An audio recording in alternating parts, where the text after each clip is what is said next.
Buenas noches, hermanos salesianos y a todos los amigos de la misión.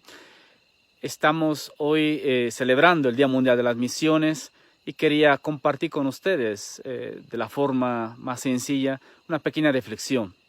Acabo de celebrar una misa en una iglesia en donde se mencionaron algunos nombres de los misioneros que estuvieron allá y me gustó mucho porque sentí que esos misioneros dejaron una huella en el corazón de muchas personas.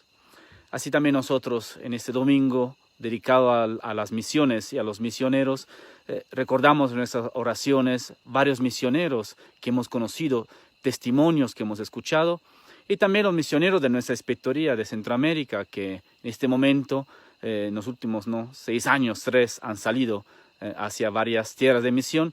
En este momento están ellos representando también nuestra inspectoría en tierra misionera. Pedimos para ellos, para cada uno de ellos, para sus familias que han dejado aquí en Centroamérica y sobre todo también por cada uno de nosotros para que este espíritu misionero pueda crecer y podamos todos realmente sentir que la misión de Cristo es nuestra misión. Saludos y buenas noches.